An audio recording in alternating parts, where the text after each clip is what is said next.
Hey, everybody, this is Ben Bowman and Reagan Knope. Welcome back to another episode of The Oregon Bridge.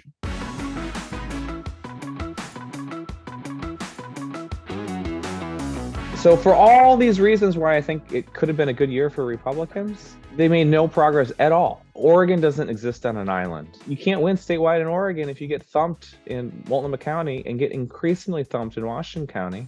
Not only can you not win statewide, but Republicans are getting skunked in Washington County in the legislature. I mean, I certainly thought it was possible that Portland Democrats would gravitate towards Johnson or to Drazan. But you can't separate how people think about Democrats, but in this case, Republicans, nationally. All right, folks. Today we are excited to have friend of the pod, John Horvick. John is one of the top pollsters in the state of Oregon. We've had him on the podcast before. You should listen to that episode if you haven't, where we kind of talk about the mechanics of polling, how it works, how it doesn't work, etc. Today, though, we invited John specifically on because we wanted an expert on data to talk through the results of the election and help us interpret what it meant, what voters were trying to say, etc., etc. So the basic outline of the show is we talk about why the red wave didn't show up in Oregon, what some of the factors were, was the expectation the right one or the wrong one, how national factors impacted the election, key takeaways, and then we went basically governor's race, congressional races, legislative races, Portland races, etc., trying to parse through some of the numbers and what voters said. Reagan, what did you think? Anything you want to pull out for folks to listen for?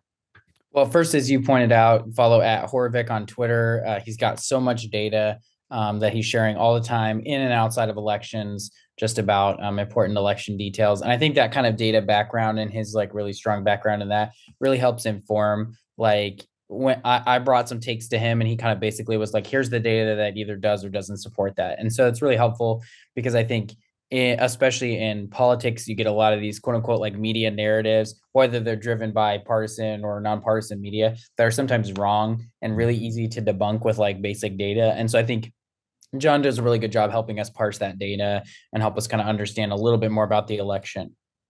Totally. Yeah, I think that the way to think about this episode is if you're still trying to figure out how to interpret what just happened, what it means, implications for the future, that's what we're trying to wrestle with in this podcast. And we hope it's a helpful conversation for you. Any closing thoughts, Reagan? No, just hope everyone enjoys the episode. All right. Here's the interview with John Horvick.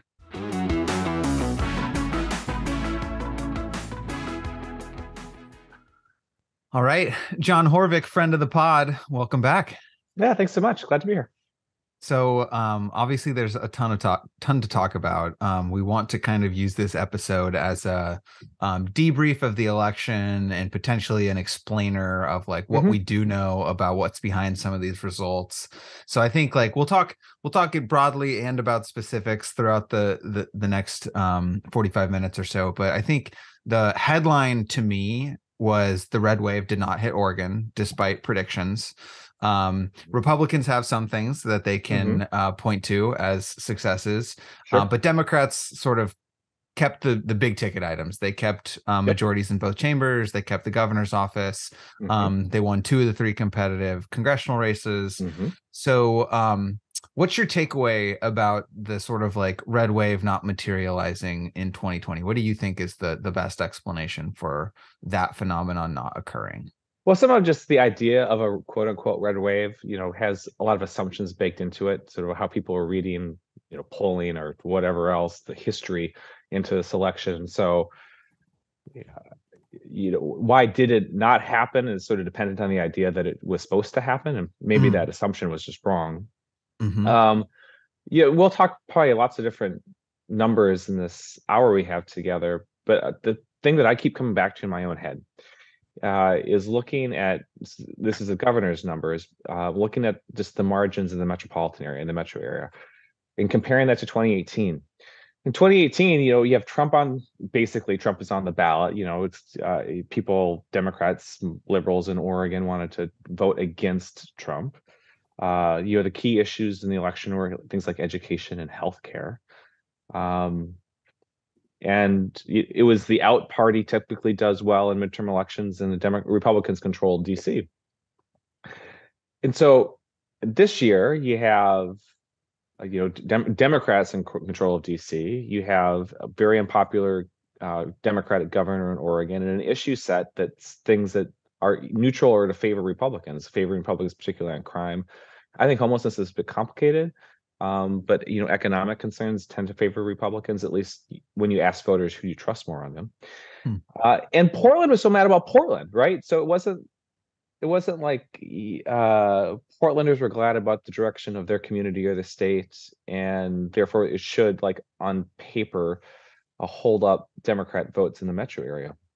You might think that, I mean, I certainly thought it was possible that Portland Democrats, not in great numbers, but some numbers, would gravitate towards Johnson or to Drazan.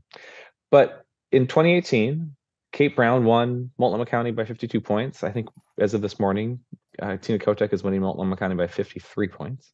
Wow. Kate Brown won Washington County by 16 points in 2018. Tina Kotek is winning Washington County by 19 points in 2022. That's a third of the electorate. And then in Clackamas County, Kate Brown won by 4 points, and Christine Drazan right now I think is winning by about 5. So for all these reasons why I think it could have been a good year for Republicans, they made no progress at all and backslid further in Washington County, where 43% of the electorate said. And you just can't win. You can't win statewide in Oregon if you get thumped like you're gonna get thumped in Multnomah County and get increasingly thumped in Washington County. Not only can you not win statewide, but Republicans are getting skunked in Washington County in the legislature. Then the question is, I think, was why? Why couldn't Christine Drazan make any progress in the metro area? And let's talk about that too. But sort of like, why did the election outcome? Why did we get this result? I mean, I think we got this result because there was no progress made at all in the metro area in a cycle and in a political environment where it sure looked like it should have been possible. So you've asked the question for me, but why? Why is it that is this Trump phenomenon? Is this national kind of like polarization behavior that we're seeing? My short answer is yes, that Oregon doesn't exist on an island. And I think probably some of my own political analysis talked about it as though it did. But you can't separate how people think about Democrats, but in this case, Republicans, apart from how they think about Republicans nationally. Trump started making lots of noise again this summer and into the fall.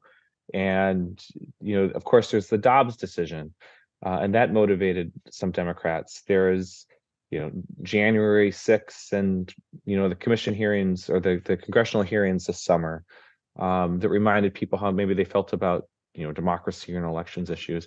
But also, anytime you turned on the news and you were paying attention to anything related to politics, you'd see pretty far out, not qualified candidates saying ridiculous things. I mean, you got Herschel Walker making a lot of news. You have Mastriano in Pennsylvania. Kari Lake. Yeah, Lake. And so it's like Christine Drazan wasn't any of those people. I mean, she like literally wasn't any of those people, but she also like didn't talk that way. She didn't present that way. She didn't run a campaign that way. But I just, for me, it just really solidified how difficult it is to separate, for Oregon Republicans to separate themselves from the national party or the national sort of, I'm not even sure if it's the party, the national characters.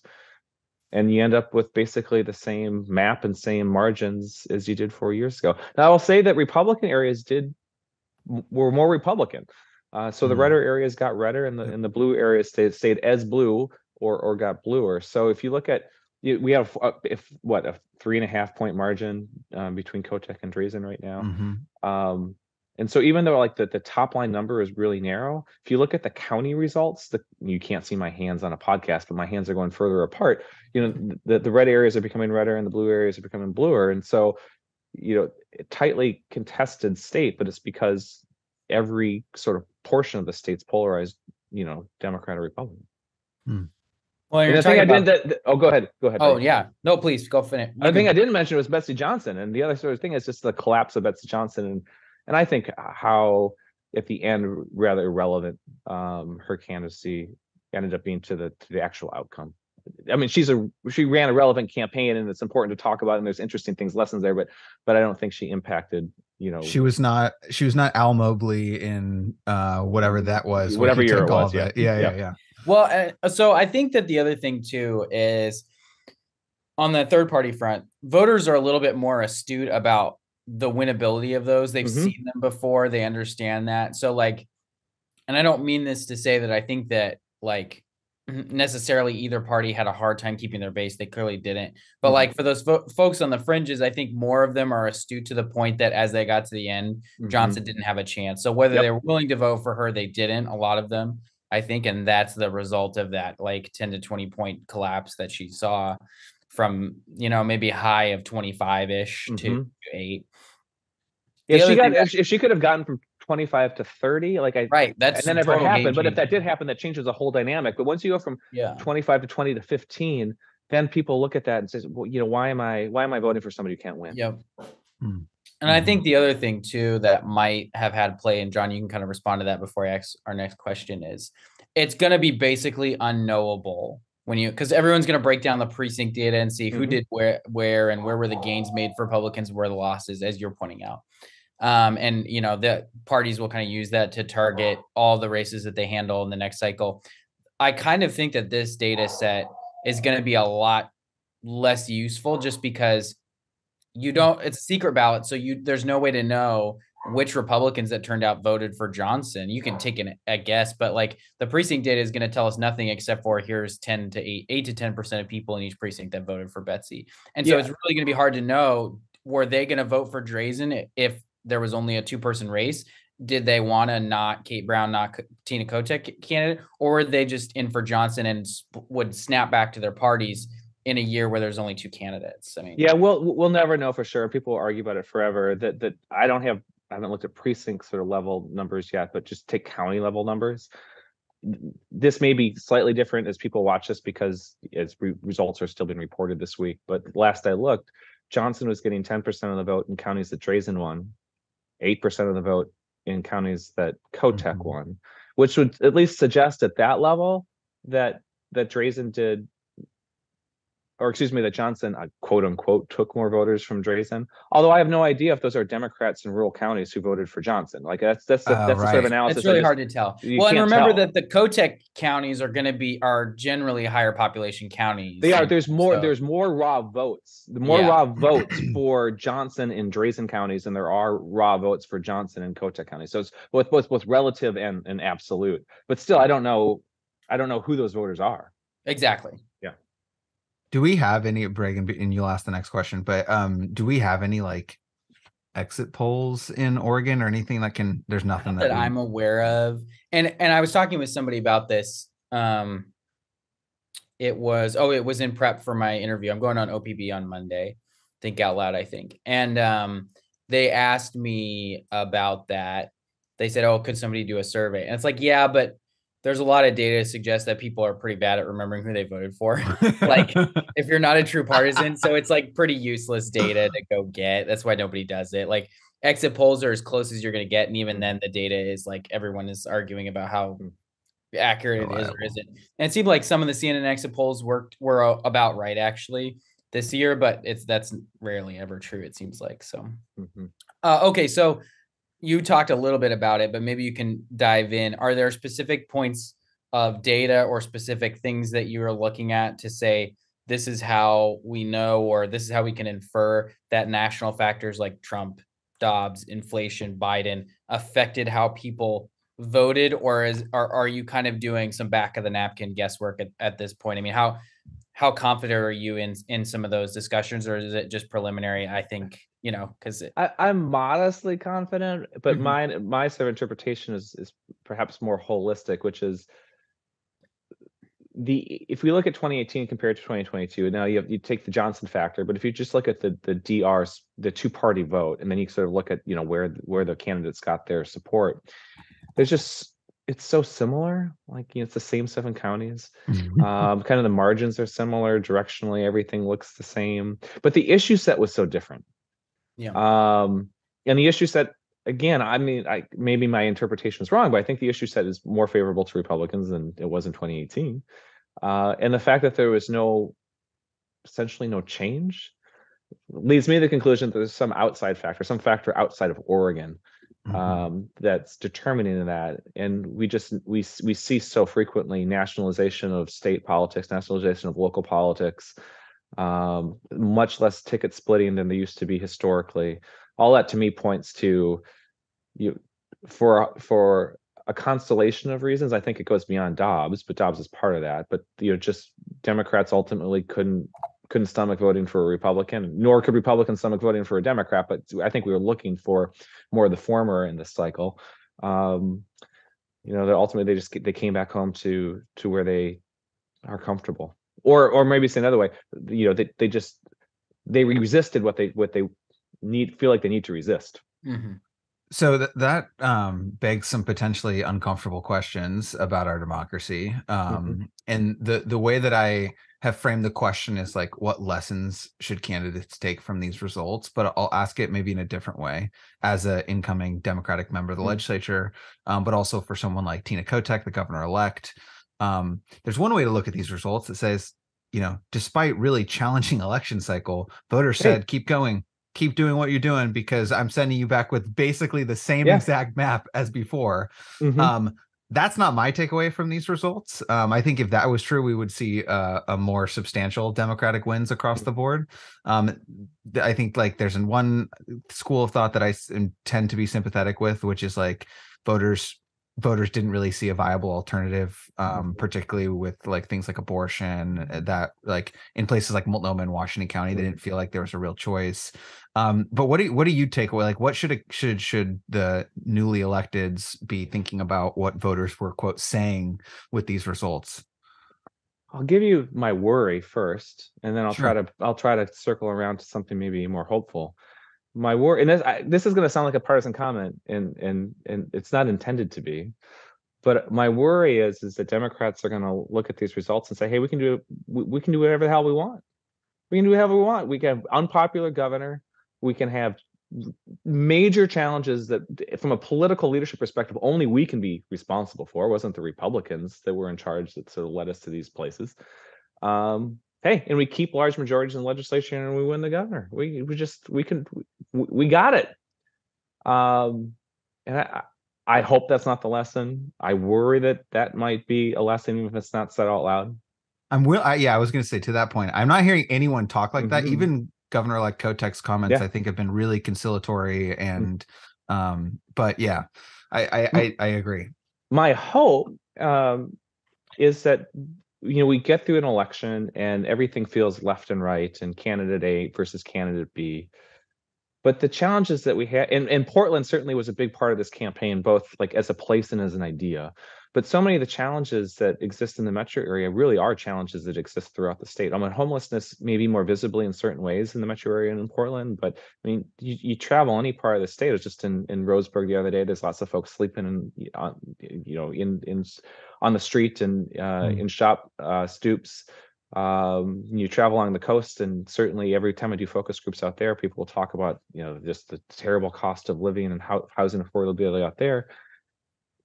Eastern Oregon rents are really high. I mean, these problems cut across the state, and so I guess I'm hopeful that some of these issues that voters said are really clearly are the most important thing to us are not necessarily seen as somebody else's problem, but shared problems and work towards common solutions. I mean, I would hope legislators look at these election results and say our state is on the verge of breaking. I know Lake County is small, but Lake County won for, fine that they voted for Christine Drazan by 72 points, but when Lake County is going for one candidate by 72 points and Multnomah County is going for another candidate by 53, but we got to solve these problems together. So I hope there's a clear-eyed look at the position we've put ourselves in, and in a willingness to work together. All that said, I think that the divides that we see, say in Lake County and Multnomah County, there's policy differences, of course, but so much of it's cultural, and that's the hard part. Like, to imagine what do politicians do? What does a governor do in a small state within a large country to bridge those cultural divisions, and I don't have any like advice around that other than just say like let's look at that squarely and be clear that it's something that we need to work towards addressing. But my worry is that, I worry that Democratic legislators will look at these numbers and say, hey, look, we're just not at risk. I thought about kicking Reagan off the show and just making him leave, but I figured the voters have spoken. But no, I'm kidding. John, so my question is, Rufus, calm down. This is my dog here, but he wants some attention. So my question is, and this is a question because one of the things that's really easy to do is spin election results in your favor. So I can hit the Republican talking points about what we did well and all this stuff. And Ben can do the same thing. But for you, for being more of an outside observer, I want to kind of posit to you one of the things that we've been discussing internally as Republicans and see if you kind of think that that's true or has some merit anyway. So one of the things that's going around is we have only one Democrat now that represents a seat on the coast, David Gomberg, right? Weber flipped the Senate seat. Dick Anderson flipped the Senate seat that was held by Democrats 2 years ago. The coast seems to be pretty red at this point. You have to be a pretty moderate Dem. Central Oregon flipped. So now there's only one Republican representing the legislature there, right? Hillsborough kind of tossed all their Republicans circa 2010 through 2016, right? And so you've kind of see these different transformation of these regions. Lane County's adding a few more Republicans. You're seeing transformations of these regions. And the best way that I can approximate it, we had a Republican win a Woodburn seat for the first time in a while. The best way I can approximate it, maybe there's different verbiage, is more of the kind of, I don't know what's called, blue collar versus white collar, I guess is the best definitions I have, where it seems like those kind of like those trends that kind of started in 2016 with Trump have accelerated a little bit or have continued in Oregon. But I'm curious kind of your view on that, because I don't necessarily feel like Democrats, I'm not saying Democrats don't represent blue collar workers or opinions or anything like that, but it seems like these areas that have these kind of different cultural backgrounds are changing who they're having represent them in the legislature. Fewer Republicans from Hillsborough, Multnomah, and more Republicans from the coast and some of these other areas. I don't have the numbers in front of me, and the numbers I have are based upon the old legislative districts, not the new districts, but I assume that the stories can basically be the same. And you didn't use the word education, but like I think education is part of underlying some of these factors. And basically, Democrats hold every single, or did in the last legislature. So I'm not sure exactly how this plays out the next one, but for the purpose of this conversation, held every single legislative seat with above average college education. And basically, they hold more or less the top 2/3 or so, or I guess 60% or so of the districts that have the highest levels of education. And Republicans basically do well with districts that have lower levels of education. There's the Woodburn seat was an outlier. It had the lowest level of college education of the 60 legislative seats, and it was held by a Democrat. So that's obviously a very diverse district as well. So there's factors there. But that mirrors the national trend, which is you have lower educated, particularly white voters who have moved to the Republican, and higher educated, college educated voters moving to Democrat. And these are Democrat or educated voters and less educated voters, like they have different. I mean, these you can exaggerate the things, but have different value sets, certainly different policy priorities, different issues are more salient to them, and just you. Having different conversations with your neighbors. And so one of the, as well as geographic divides, one of the other divides that's happening in this state and beyond Oregon is this education divide. And if you are a Democratic legislator in Washington County and 70% of your constituents have a college degree, that's a whole different set of issues and concerns than a Republican in Eastern Oregon where, 18-19% of your constituents have a college degree. It's just, anyway, I'm not even maybe getting off track, not answering your question, Reagan. But that's one of the things that I keep thinking about, and is driving our politics. That makes sense to me, and I think it's also fair. The coast you could describe as more rural, and you could describe Bend as increasingly urban, right? So increasingly urban. a little, it's increasingly higher educated as, retirees of California. I mean, kind of picking on Ben, but California outsiders kind of move in. But the folks who are moving in are, a lot of them are higher educated, more wealthy individuals who can afford the housing there, and making it blue. Yep. So, go ahead. Did you want me to ask the next question, Ben? Well, before we transition to like specific races, we've got like a bunch of specific races. John, I'm curious if there's any other like larger trends or key takeaways that you think we should be aware of or talking about when we think about the 2022 cycle. I don't know. There's some interesting things that I think. Well, one, I kind of picked on the Democrats for like taking the lesson for this thing, doing anything they want. I guess I'd say maybe to pick on Republicans too. Man, you got to do something. And I say you, so I'm maybe looking at Reagan. You got to do something to bring down those margins in Multnomah County.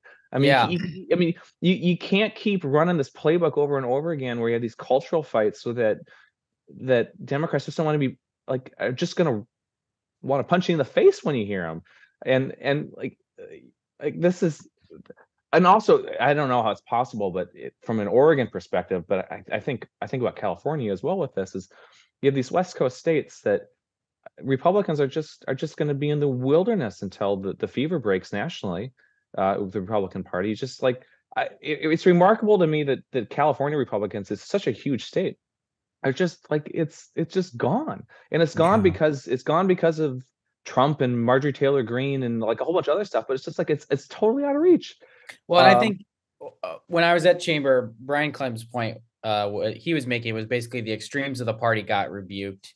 You know, Jimmy McLeod-Skinner was punished because Democrats primaried Kurt Schrader, and he gave another Republican example that Joe Kent in Joe Kent, that's right, Washington. Yeah. Joe Kent primaried and beat Herrera Butler, and the voters basically punished him for that. And it was it's pretty simple. It wasn't like, oh, they were like closely looking at each different opposing candidates' philosophies. Was just like, why did you do? Please don't. Yeah. And so I think, and when Republicans did hold majorities, we had to hold a bunch of seats in Multnomah with moderate Republicans, right? We had to hold Lane County with moderate Republicans, right? So I think your point is well taken, and something that the party's going to examine. One of the challenges being that all of a lot of the folks that are obviously working in the background on these things on both sides increasingly don't tolerate those kinds of like maverick style candidates, right?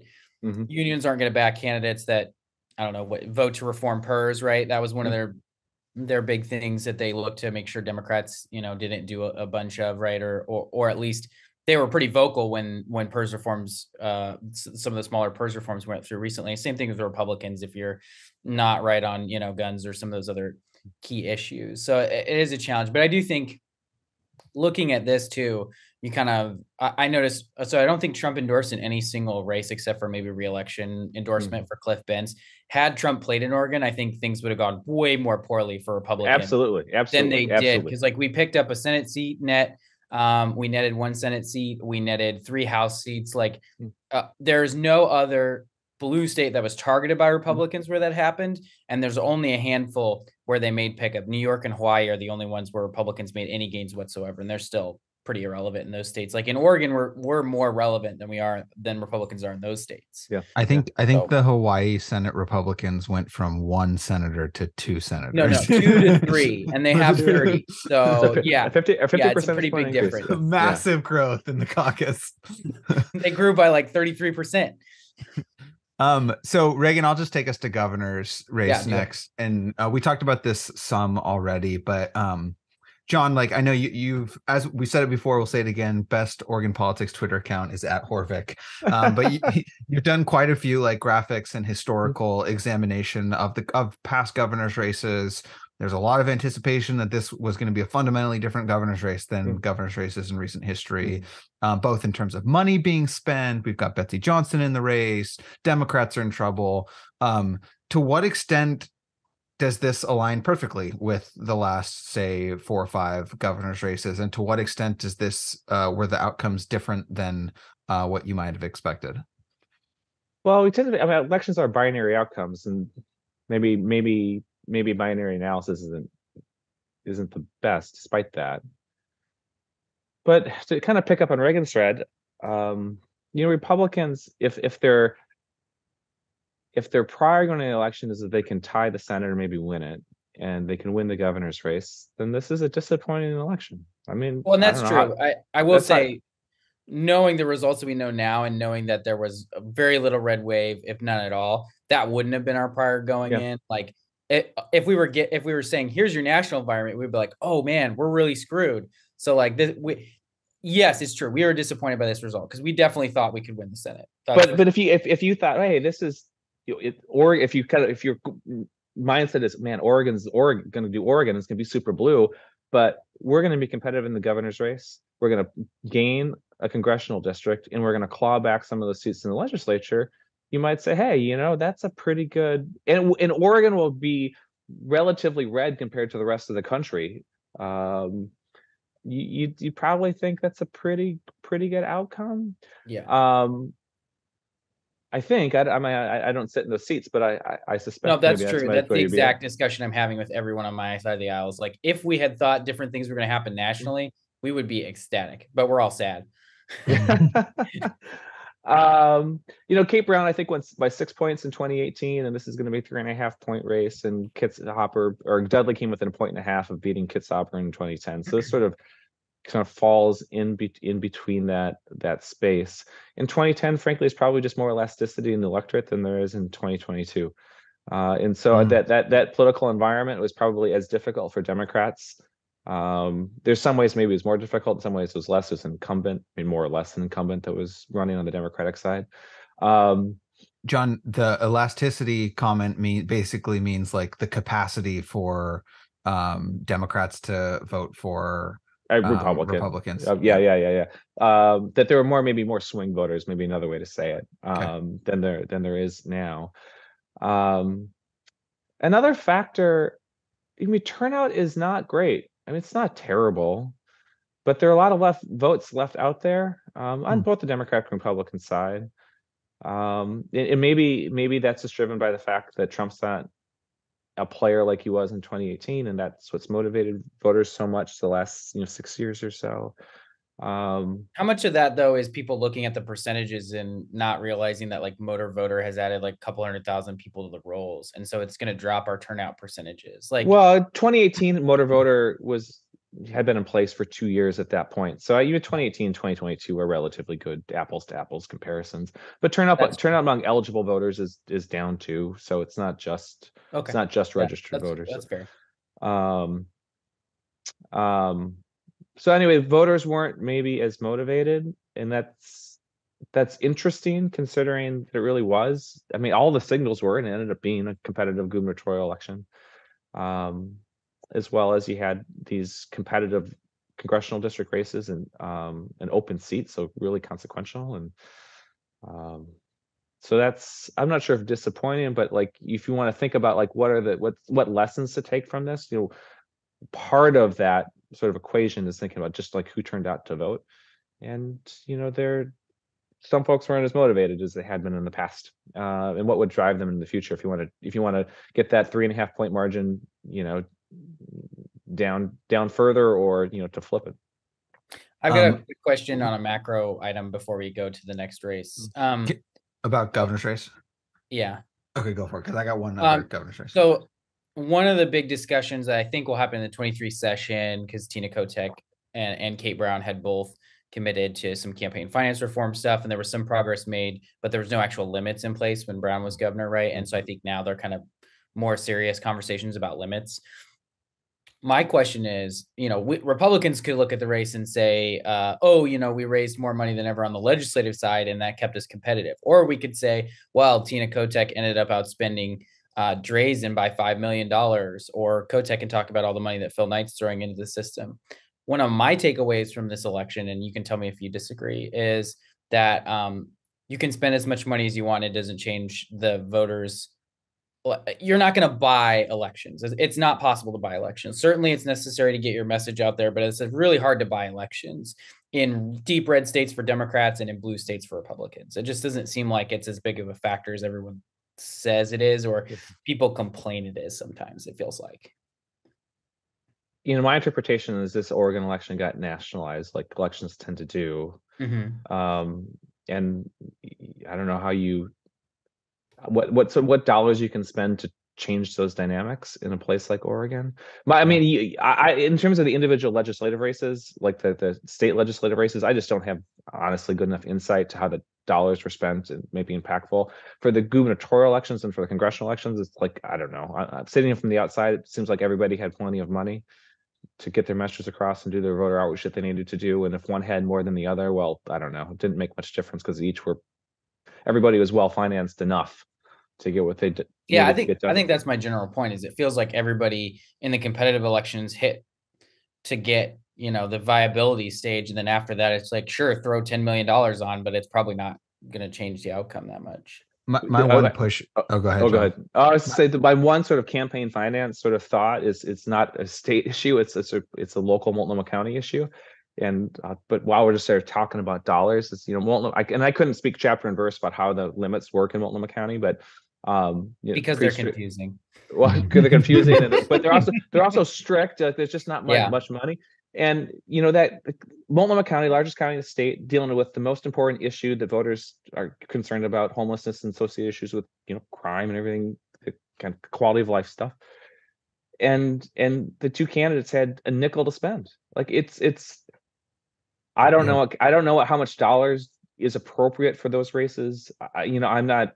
There's smarter policy people on me on how to manage campaign financing, but they should be able to raise enough money at least to be able to communicate to voters about their campaigns and their issues and what matters. And that race was so under-resourced for its importance that I really do hope one county voters revisit how that worked, because and then of course that space can be filled by outside money, by third party. Yeah. Of course it is. Yeah. We need candidates. I don't know. I'm not sure what the exact policy solution is, but candidates need to be well resourced as well. I mean, we can have too much money, but we can have too little. And I think that's the case in Multnomah County. So my one quick pushback, Reagan, on the campaign finance saturation question. I agree. Governor's race, everybody had plenty of money to just say their message, and Betsy Johnson proved that money does not buy votes. Mm-hmm. Although, Mike Bloomberg and others have proved that in the past. I think top tier targeted legislative races, that was true. Like Kennemer and Meek had plenty of money. I think Patterson and Moore Green had plenty of money.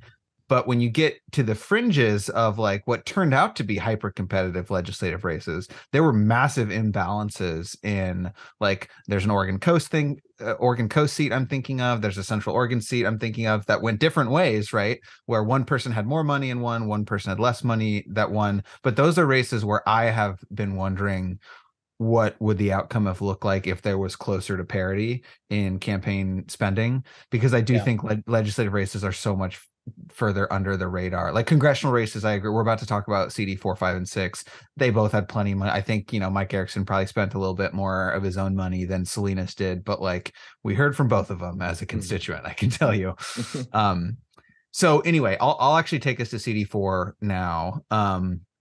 Aside from, I don't know if you all saw this, but on election night, when OregonVotes.org released the initial results at like 8:05 or whatever. Oh, it was. I was on TV and didn't realize that Lane County hadn't dropped. That's what I was saying over and over. Like, oh my God, this is a close race. And then about 30 minutes later, Lane County dropped. It's no, this is boring. That's exactly what I was just about to talk about. Like that was the one race on my first click of where I was like shouting expletives at the election night party, because I was like, I literally could not believe that this had happened. Turns out it didn't happen. Val Hoyle won by a very healthy margin. And we'll talk about this, or maybe this would be actually a good opportunity to have a polling conversation. Sure. Like since 2016, there have been these very large, significant conversations about, is polling completely broken? It misled all of us. It lied to the American people. And now it seems like that's the automatic reaction. Like people at the end of election, like, well, the polls just don't work. Seems like the polls kind of worked, and like kind of were good this cycle. Yeah. In 2016 and in 2020, like the morning after, I'd get these phone calls from people like, "What the hell happened, you pollster? Nobody called me this year." It was like, oh, good. Yeah, they were good in 18. I don't know what lessons to take from. I mean, there's lessons to take from that, and we could have a whole conversation about polling. But broadly speaking, the polling was pretty good this cycle. And even like I don't know, I can be really defensive about this, and No, go for it. but yes, 2016 had problems, and we can talk about individual races in particular where they were way off. And in 2022, there's some races that were way off as well. And one of it is, if you do 1,000 polls, you're going to be able to find some that stink. I mean, that's like good. Congratulations, you found a stinker out there. The other is I don't know, 2020. Let's take that. I think the national polls were off by, now I know it's national, we have an electoral college, but just sit with me for a second. The national polls were off by a couple points, something like that. How many people voted in 2020? 130 something million, 160 million. I don't know what the number is, but a lot of people. We changed the election laws. It was during a pandemic. It was all sorts of things. And how much better do you want it to be? Well, and John, I think one of the other things too that people are not, you got to explain to them first before they think about, if you're not someone who's deeply involved in politics or deeply involved in polling. So John, I want to lay something out for you. In a hypothetical race between Ben and Reagan, Ben wins in a landslide. That totally true. Totally true, Ben. You would crush me. So Ben, a poll that shows that shows me winning by 2 points. If let's just say Ben barely beats me, just because I want to save my dignity. Ben beats me 51-49. A poll showing me winning by 2 points is more accurate than a poll showing Ben winning by 8 points, because you're correct. You're closer to the accuracy of the margin, but people want polls that pick the correct winners, which is much harder to do in close elections. That's right. So like the math doesn't care that we decide arbitrarily that 50% is the marker for winning or losing. It's not arbitrary, but like from a math perspective, it is. Yeah. And so sure. Yeah. I mean, you should look at the margin for accuracy, not just predicting the winner. Naturally, though, of course, a news consumer or just an average person wants to know what the outcome is going to be. So they're going to be more concerned about predicting the winner. But sure, if you're going to judge polling and pollsters, the margin is a better thing to look at. The other thing is hard, and I don't fault anybody for this, but like, we did stuff for the Oregonian, dropped about 5 weeks before the election. And you have, I forget what the undecided voter was at that time, but 15-20%, something like that. Those people really do go somewhere. Yeah. And attitudes really do change. I know it's like kind of the pollster sort of default is a snapshot in time, but if voters didn't change, like, you two, Ben, you wouldn't have ran a campaign, and Reagan, you wouldn't be working to help folks be successful and raise money and put ads out there. Like, these things do matter to voters. And so you have to be like, when was the poll done? What the margin is, not just who it predicts as a winner. Well, so polls got CD4 correct. Polls got CD5 correct. Polls got CD6 correct. And I mean, like, so I guess we actually probably don't have to spend a ton of time on the congressional races, because again, I wasn't surprised. Reagan, I doubt you were surprised. John, I think your polls probably said this was going to happen, but do you have any congressional race kind of reflections?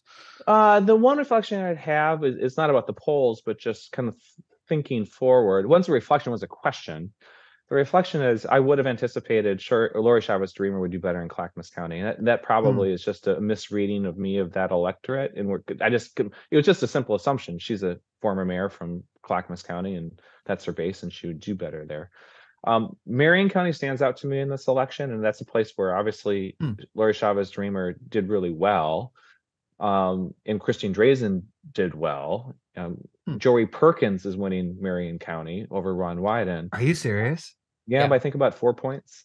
That was points. So if you don't look at the legislative lines, which have different voter compositions than Marion County as a whole, right? Marion County was pretty red this year, which was a surprise because Biden flipped it in 20, right? Yep. Yeah. So Biden. Wait, Joe Ray Perkins is winning in a Biden county? Yep. Yes. Yep. That's a remarkable statistic. Yeah. Yeah. So I'm not surprised that a Republican won the 5th district, but sort of where the votes came from surprised me, but maybe that's just because I didn't have a close enough eye on that race. But the one thing you have to look at is the parts of those counties that are in that map. Sure. So like she goes into Happy Valley, which is not super red part of Clackamas, but she doesn't have all of, well, maybe she might have all of Clackamas. The problem with the new maps is I'm not as familiar with the terrain, but like you pick up Bend, but she doesn't have all of Deschutes, or at least not all the reds. Okay, I have to pull up a map because I'm saying stupid stuff. One of my favorite things about that district that there's 6 voters in Jefferson County. They all voted for McLeod-Skinner, I think. They all voted for McLeod-Skinner. It was a sweep in Jefferson. Well, County doesn't she? McLeod-Skinner. I think she lives in Jefferson County. So that's just home field advantage right there. That That could have been her. Yeah. So the southern part of Deschutes, which includes a lot of red territory, is not in that district, right? Yeah. You've got all of Lynn County, which is a pretty red county, is in the district. So it's like the territory does make it a little bit strange, but you have to control for like what portions of those counties they have too. And I just think a lot of people aren't, including me, as I just showed, are not familiar enough with the maps as they are yet to like know those things. Right. So the other thing about the 5th district I'm paying attention to is going forward, and I don't live in the 5th district, so I wasn't getting all the advertising that other people did. But Lori Chavez-DeRemer kind of made a big deal about being supported early on by Lee Stefanik, a very conservative, young Republican congresswoman who's now in leadership, I believe. The first person in Congress to endorse Trump's re-election campaign. And the reason I sort of it's obviously a very competitive district that I don't think is. There's kind of deep red Trumpy parts of it, but as a district as a whole, it's pretty purple. How she chooses to be a congresswoman.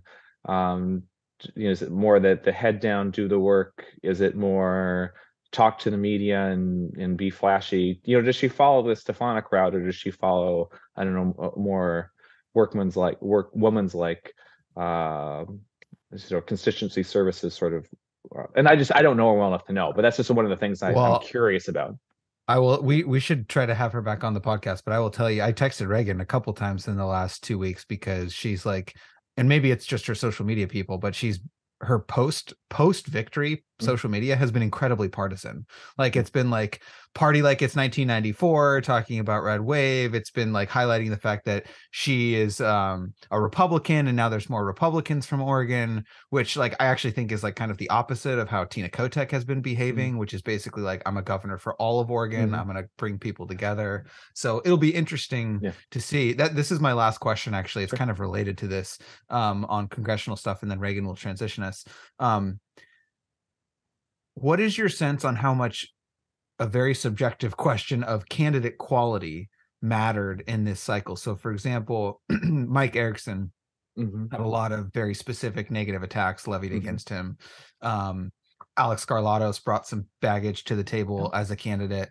Do you think having fresh candidates in CD4 and CD6 and CD5, obviously, will fundamentally change the potential of those races? Or like, does this elasticity partisanship dynamic basically kind of bake us into the kind of races we saw this time? I just don't know. I mean, the 6th district is probably the most interesting to me there.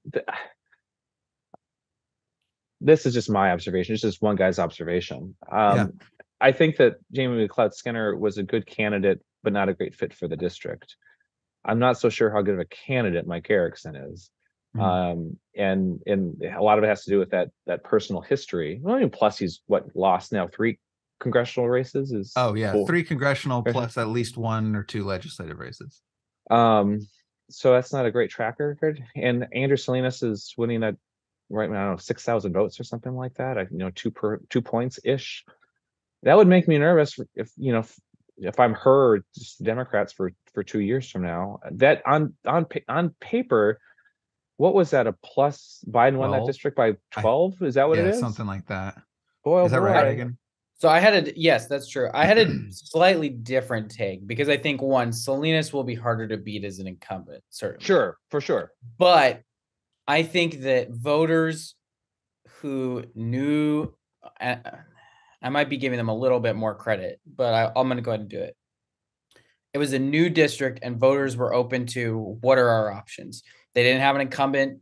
They didn't have a primary that took out their incumbent. None of that. It was just a new district. And so voters were just like, you know what, let's just pick somebody new. And both Salinas and Erickson were new to knew enough to them that they were just leaving it open. And there was things that they liked about Erickson. There's things that they liked about Salinas. And so it ended up being a close election. So like, I think that going forward, it might still be winnable for Republicans, especially in more Republican years where they're going to, swing voters might trend a little bit more Republican if there's another midterm, more like 2010 or 2014, right? But on the whole, I think because it was a new district, I felt like it's just more competitive because of that. The one thing that stands out to me about that 6th district is just how far we are from 2020. I mean, when Andrea Salinas is running, how she's the daughter of a police officer and increased funding for the state police, and how Mike Erickson is soft on crime, compared to where the Democratic caucus was in 2020, where we're having special sessions. Like, we've moved a long way. Yeah. Reagan, do you want to? We've got 6 minutes left, so maybe we should go Portland. Yeah, let's do Portland, because I think if people want to talk about legislature, they probably will. But like the takeaways for me are like, it didn't change a ton except for there's no super majorities, and then we already talked about kind of the regional changes in terms of the legislature. So Portland, I was texting some people that I've like built relationships with on Twitter and stuff like that. So I don't really like know them person to person, but they tell me they're from Portland, and we talk about, they're asking like, what are Republicans saying about this? And so I was like, what are your guys' predictions for Portland? And they're like, Renee's going to win because he's up big in the polls. But that charter change is in trouble because of all the people who are attacking it. And I was like, no, it's passing, guaranteed. I just said no, and I can't prove this, so you can just say I'm Monday morning quarterbacking it. But I told a couple people on Twitter, they'll know it's totally passing. And the reason why is like every single headline about broken Portland government. And so, is that kind of your take? Is just like, I guess, what is your take on the results from Portland, especially with Multnomah County Chair's race, Portland City, and then the charter change? So the kind of argument that I've made, I still think it's largely true, but it's my thinking about it has revised a bit since the election, is that the Portland's elections charter and the city council race were just referendums on how people were feeling about the city. So I'm mad about things, and here's my opportunity to vote for something different, and therefore Gonzalez beat Hardesty, and charter passed. And I think there's some truth to that, but if you look at where where Gonzalez was successful, he was successful on the west side of Portland, so the West Hills into the South Multnomah Village, towards Washington County, that part of the city, which tends to be higher educated, it tends to be wider, it tends to be a bit higher income. And he did best east of 205, east 82nd, which is lower income, higher concentrations of folks of color, less educated. And that's the opposite of charter reform. So charter reform did best where Hardesty did best, which is sort of the inner east side of Portland. And so just the simple, like, voters were voting for change, I don't think fits that the differences in those maps, because otherwise I think they should look the same, basically. Yeah, different parts of Portland were upset about different things, I guess. Yeah. So I think for charter, basically, the where I start now is people wanted to vote for change. And that gets you to some number, 45, 50%, I don't know what. And then also, there were attributes of charter that were particularly attractive to more progressive voters that ran up those numbers to 58%. And I think those things, based upon the fact that those voters also were Hardesty supporters, were, liking the idea that multi-member districts and single transferable vote will increase representation, increase diversity in council. I know opponents might say that's not true, but I think that was an argument that was delivered effectively to the same types of voters who were attracted to Hardesty. So I think it's charter, it's both end. It's wanted to vote for something different, and there were attributes about it that were attractive to get it even higher than that Gonzalez number. But that map for Portland is pretty consistent. It's the same map that Wheeler won with in the mayoral election. He won the west side of the city, and he won east of 205. And I've said this a number of times, and I'll say it again, for progressive-minded candidates and causes in Portland, the fact that the lower income, more diverse parts of the community are voting for the quote-unquote more conservative candidate repeatedly should really give you some pause and question, like, what is it that we're missing about serving those communities that are making them vote another direction? Well, and I guess to bring it back to legislature. Sorry, Ben, I feel like I'm dominating. Really quick though, before we go back to the legislature, the implications of these results basically mean that Ted Wheeler, Dan Ryan, Mingus Mapps, and now Renee Gonzalez will have like a functional governing majority, and actually Carmen Rubio probably on some issues. Like it's a more aligned council now than it's been in recent memory. And they're all lame ducks, and so and I don't know the answer to this. So the thing that I'm in my own head, I'm asking is, do they YOLO this? Is this about using the next 2 years, to just do whatever you can? That's a great question. Or do they look at this and say, hey, we're all done in 2 years. It's a whole new form of government with new legislative body and new mayor, and should we be not doing big policy stuff because of that? And I simply don't know. I assume they're going to YOLO it. They're going to YOLO it. That several of them want to be mayor, and will have an incentive to do something big to get the voters' attention. But that's a big question for me. Is just when you're all lame ducks, and not just lame ducks like someone else is going to replace you, but lame ducks like the government itself is a lame duck. Yeah. How do you use that time? That's very rare. I just wanted to say, and I didn't mean to completely derail, because I will bring it back. But so Renee, and I did want to give Hardesty some credit. She got almost 48% of the vote. So it wasn't the bloodbath that it looked like. It was basically 52-48, right? So it was still, I would consider a close election. Sure. Yeah. The other thing that I was going to say about that is that East Multnomah region was very competitive at the legislative side, despite in some of these races, Democrats outspending Republicans, and in some cases, Republicans out. There were some of these seats that were targeted, but not as many as ended up being close. Yeah, like Ricky, the one seat I do kind of pay attention out there is Ricky Ruiz's seat. And yep. I don't know the number, but that was very narrow. Very narrow. Yeah. And that one emerged. I'll just tell you, inside the Republican circle, without sharing too much. That one emerged late. That was a late emerging seat. That was not on our radar early on that I'm aware of.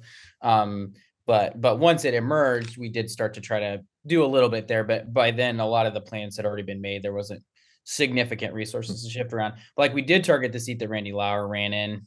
We did target the seat that M. Baker ran in. So that region, I think, is performing, swinging like it used to be in some of the sessions. And then it was dominated by Democrats since about 2012, because there was a bunch of Republican freshmen that got elected in the 2010 wave. They got swept out the next cycle. And so at least in this election, it came back and said, we're going to be a competitive area again and surprise everybody and give everyone heartburn, which it did on both sides, because we're all watching these results going, oh my gosh, what's happening?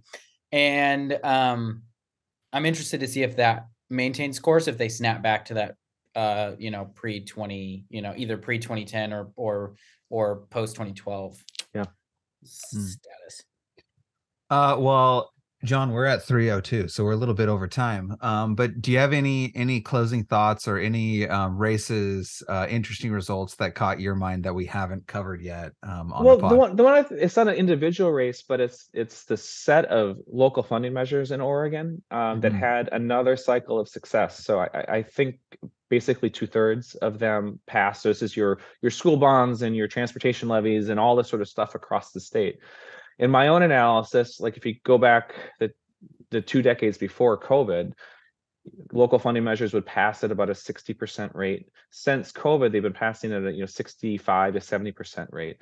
Wow. And that, for me, that wasn't what I would have it's not what I foresaw, right? I would have thought, during a pandemic when people are maybe feeling or were feeling very financially stressed and strained, and government felt, well, I don't know what, but just things were chaotic, that maybe voters would pull back on saying yes to tax measures.